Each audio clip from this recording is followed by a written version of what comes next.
Roger Bongos, vous êtes le rédacteur en chef du magazine d'Afrique Rédaction. Alors, en tant qu'homme de presse d'ici, comment analysez-vous cette situation actuellement avec cette opération Bataille Bakolo qui consiste en fait à renvoyer du Congo-Brazzaville tous les étrangers en situation irrégulière, tel que cela est présenté par les autorités du Congo-Brazzaville?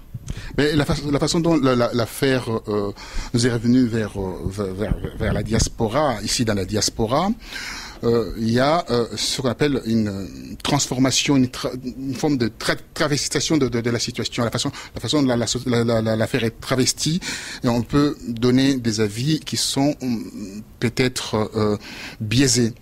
Mais au regard de ce qui se passe en RDC, je dis bien, où l'État est faible, on voit la situation, comment l'État congolais de la RDC gère cette situation. Il est évident que le Congolais de Brazzaville ne peut pas recevoir tout le malheur du monde, comme l'ancien Premier ministre disait, Rocard. Cela étant dit, qu'on ne peut pas mettre tout le monde dans un sac, dans le même sac. Il y a des Congolais qui travaillent, il y a des Congolais qui balayent les rues là-bas, il y a des Congolais qui sont dans des entreprises, qui font des affaires, qui ont de petits maquis, d'Inganda, etc. Donc il y a une certaine comme on peut dire, une valeur ajoutée par rapport à ce qui se passe dans ces pays. Alors quand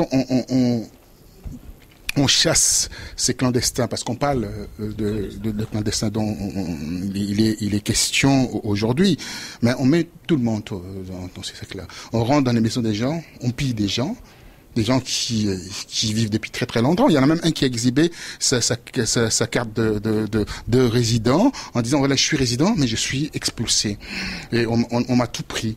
Voilà, donc il y a quelques excès, et ces excès-là, le président de la RDC ne s'est même pas comme on dit, en phase avec le président congolais d'en face pour harmoniser cette situation. Donc ça pose un problème réel. Effectivement, les Congolais de Brazzaville sont ulcérés, sont assez irrités par rapport à ce qui se passe. Néanmoins, il y a des accords entre ces deux pays. En 1997, comme je disais tout à l'heure au général, il y a eu un afflux important de Congolais de Brazzaville qui ont traversé massivement vers le Kinshasa. Ils ont eu un accueil favorable avec un toit sur la tête, dire des tentes, si vous voulez, vers Maluku. Donc, et c'était quand même, jusqu'aujourd'hui, ces Congolais-là, beaucoup, l'un tiers sont encore à Kinshasa, parce que c'est ces côtés congolais, hein, voilà. Donc, mais voir la façon dont ces Congolais-là sont traités, et que d'autres disent que voilà, ils prennent l'exemple, comme le général malheureusement a pris l'exemple en disant que, voilà, est-ce que les Congolais n'ont pas été chassés en Afrique du Sud? Est-ce que les Congolais n'ont-ils pas été chassés en Angola? Est-ce que les Congolais, voilà, c'est tout cela, ça ramène à créer dans l'esprit des gens de l'amalgame. J'irais encore plus loin, à mettre une forme de la xénophobie dans la tête des gens en disant que voilà, il faut chasser, il faut commencer à chasser tout ce monde-là, parce que c'est eux qui sont notre malheur, c'est eux qui ramènent la misère, c'est eux qui ramènent la violence, c'est eux qui, comme le général dit, c'est les Congolais qui violent, qui pillent, tout ça, etc. Vous voyez, c'est des termes très forts. Quand ils donnent l'exemple par rapport aux Congolais de Matongé, en disant que voilà, regardez l'exemple de Matongé, comment les Congolais se comportent. Il faut aller à Matongé, voir de Bertin Mapaka, les gens qui sont à Bruxelles vont vous expliquer que l'apport de Congolais est très important au niveau de Bruxelles, hein, au niveau fiscal. Alors, aussi au niveau de Château-Rouge, le maire de 18e arrondissement allait fermer le marché de Château-Rouge. Pourquoi a-t-il laissé ces marchés fonctionner? Parce que il y a un apport important. Chaque année, il y a 3 milliards qui rentrent, qui rentrent dans les caisses de l'État. Bon, maintenant, quand tout ce monde fourmille autour de cette affaire, il y a toujours la promiscuité. Mais on ne peut pas caractériser un peuple en disant que voilà, regarde ce qu'ils font là-bas, regarde. Je pense que cet amalgame qui est créé, c'est ça qui favorise en fait cette xénophobie qu'on vient de vivre au Congo-Brazzaville. Alors, ce qui est souvent bizarre, c'est que les relations entre les deux pays, c'est des relations passionnées et en même temps tendues. c'est les deux sentiments en même temps. J'aimerais savoir, vous, ici de la diaspora, comment avez-vous reçu, en fait, ces images qu'on a vues à la télévision, d'une part, et surtout, on a aussi constaté que les autorités congolaises ont puni, il y a 17 policiers qui ont été virés de la police congolaise, d'autant plus qu'ils sont reconnus coupables d'avoir violé et pillé des Congolais RDC chez lesquels ils s'étaient rendus. Est-ce que vous pensez que cela permettrait d'atténuer plus ou moins la tension à laquelle nous assistons actuellement? Il faut dire les droits. Moi, j'ai toujours dit, comme je disais, il y a des tribunaux qui existent. Il y a la justice, la loi, les lois congolaises existent. Il y a une juridiction, il faut faire, comme on dit, dans un État démocratique, un État de droit, faire parler le droit. Bon, le droit parlait un tout petit peu, même en retard, mais ça parlait. Il fallait commencer d'abord à sanctionner. Vous savez, le général Ndenge, quand il faisait son discours contre le peuple quinois, ça offusquait tout le monde. C'était un discours contre les Kuluna et non pas contre le peuple quinois. Il a parlé des Quinois, en tous les cas. Il a parlé des Tokobo, voilà. Donc, on ne peut pas, un général ne peut pas se permettre, se targuer, se fourvoyer dans ce genre de discours. Il a le droit de réserve, de droit de silence, même si on veut par rapport à cela. Il ne peut pas se prononcer. Et en plus, un général de la police. Donc, ça pose un problème. Il y a un précédent. Il y a des précédents, si on veut. On a ramassé des femmes dans une petite forêt où le Congolais faisait la prostitution. Et ces femmes-là ont été dévêtues, traînées, et violées aussi. Vous voyez, il y a quand même des précédents. Ah là, ça, c'est une goutte d'eau par rapport à ce qui vient de se passer. Moi, le problème, je n'accuse pas le Congo d'en face. Le Congo acte sa souveraineté en disant que nous sommes État souverain. On a le droit de renvoyer des personnes indésirables dans notre pays, notamment quand elles sont en situation irrégulière. Je conçois, mon cher confrère, je l'accepte, mais dans les règles de l'art. Il y a des règles internationales. Il y a des institutions internationales qui donnent l'impulsion par rapport aux lois, par rapport aux droits de l'homme. Si ces droits de l'homme ne sont pas respectés, on va faire appliquer d'autres droits qui existent. La CPI, il y a des choses, il y a des tribunaux internationaux qui existent, qui répriment ce genre de comportement. Parce que c'est extrêmement grave ce qui se passe. On est à 7 kilomètres de capitale.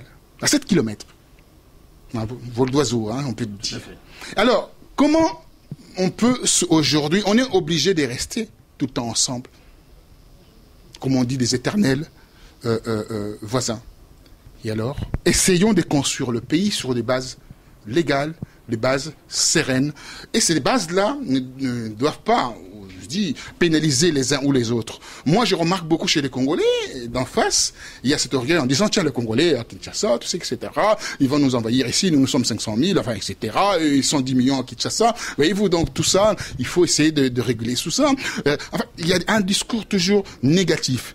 Or, si on regarde, le pétrole, ça vient de chez nous, enfin, vous avez aussi le pétrole, l'électricité, ça vient de chez nous. Quelques denrées alimentaires, des produits périssables chez nous. Est-ce que cela signifie qu'il faut faire un embargo sur Brazzaville?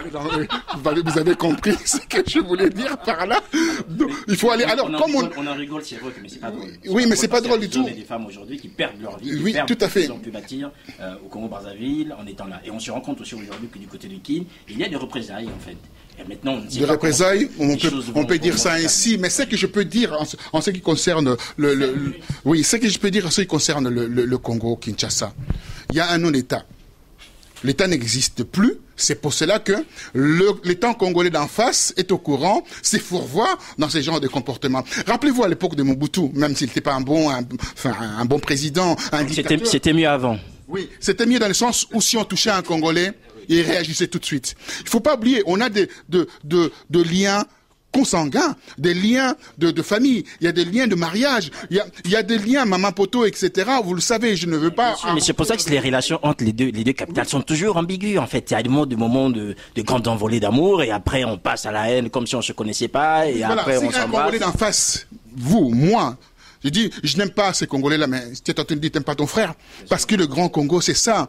Hein. Moyen Vita, quand la reine disait, voilà, c'est notre Congo à nous. Alors on dit que voilà, moi je ne suis pas de ces Congos-là, mais faut regarder l'histoire, regarder d'où nous venons. Mais je pense que l'histoire aujourd'hui, on doit s'asseoir. Mais à s'asseoir avec qui? Avec le gouvernement de Kinshasa? Je ne pense pas. Il y a le mépris même par rapport à ces peuples congolais.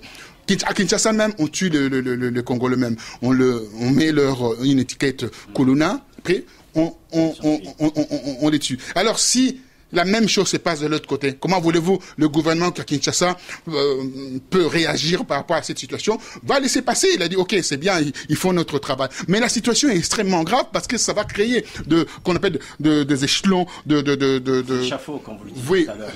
Voilà. Ah oui. Alors Roger Bongos, on va terminer cet entretien. J'aimerais juste que vous nous disiez aujourd'hui quel est l'état d'esprit de la diaspora congolaise ici par rapport à ces situations, et vous en tant qu'homme de médias, comment est-ce que vous gérez la situation sur les différents outils qui sont les vôtres? L'heure est grave, hein. Les gens sont très très énervés par rapport à la situation. Il y a l'émotion. Vous savez, à travers l'émotion, on peut dire beaucoup de choses. Donc il faut laisser passer, retomber le soufflet. Après, on peut discuter des choses. Mais moi, mon travail en tant que média, en tant que journaliste, c'est de recueillir des informations à la source, comme j'ai fait avec le général, pour essayer d'apaiser la situation. Le général a été clair, il a dit, c'est mes frères. Quand il parlait, il touchait sa poitrine pour dire que c'est moi, c'est mon sang aussi qui a été touché. Donc, ce qui fait que on est des frères, mais il y a quelques dérapages, il y a des situations difficiles. Vous savez, même au Congo-Brazzaville, avec les Lari, avec les Bouchi, ça pose réellement un problème. Nous devions nous asseoir. Et nous, les journalistes, nous devons faire un travail, pas d'attiser encore la situation, créer une haine autour de ces deux pays, même de se rassembler pour essayer de bâtir une grande nation. Moi, j'ai toujours dit, nation Congo, qui doit nous ramener vers la consécration. Parce que ici, en Europe, on abat les frontières, il n'y a plus de frontières, mais là-bas, bon, hein, on essaie de mettre en place des frontières psychologiques, idéologiques, et puis après, de vraies frontières. Ça va pas du tout. Donc, quand on parle de la CEMAC, on doit circuler, la RDC fait surtout qu'il va y avoir un tympan route-rail entre les deux capitales. Je voulais parler, mais on n'avait pas beaucoup de temps, mais ces ponts-là, ces ponts-là. Oui, mais ces ponts-là, c'est aussi, ça va nous rapprocher encore beaucoup plus. Ça va apporter beaucoup plus l'échange, la diversité, et je pense que c'est une très bonne chose. Voilà, c'est une très bonne chose, ces échanges, cette diversité. C'était l'entretien avec Roger Bongos, le rédacteur en chef de Afrique Rédaction. Et nous avons évoqué avec lui la situation actuellement, l'opération Bataille Bakolo au Congo-Brazzaville par rapport aux autres Congolais de la RDC. Il est vrai que c'est un peuple, et en même temps, nous espérons que les autorités de pays pourront trouver aujourd'hui des voies et moyens afin que cette situation puisse se terminer en respectant les droits des uns et des autres. Merci et à bientôt. Merci à vous.